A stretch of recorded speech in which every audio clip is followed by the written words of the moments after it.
খেলা কিন্তু হবে। এই যে খেলার প্রস্তুতি চলতেছে, এই যে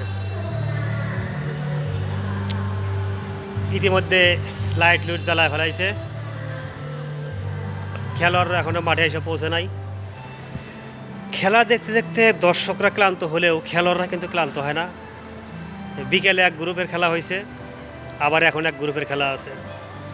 এই মাঠটা সারা বছর ভরে ব্যস্ত থাকে, দূর দূরান্ত থেকে এই মাঠে আসে খেলার জন্য। দুই গ্রুপই এসে এখানে খেলাধুলা করে। তো মাঠ ক্লান্ত হয়ে যায়, কিন্তু খেলোয়াড়রা ক্লান্ত হয় না। আমরা দর্শকরা ক্লান্ত হয়ে যাই খেলা দেখতে দেখতে, এত খেলা দেখা যায় সকাল বিকেল, কিন্তু খেলোয়াড়রা কিন্তু ক্লান্ত হয় না। খেলোয়াড়রা একের পর এক খেলেই যায়।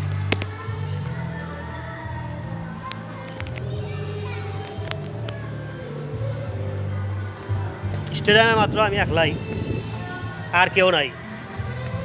মানে খেলা শুরু হবে 9:30, এখন বাজে হচ্ছে 8:30, 1 ঘন্টা বাকি আছে। তা আমার আবাসস্থল এমনিতেই এখানে, আমি সবসময় এই জায়গায় থাকি। ফ্রি টাইমে এমনি এসে বসে থাকি, কিন্তু খেলা শুরু হবে তার আগে চলে যাবো।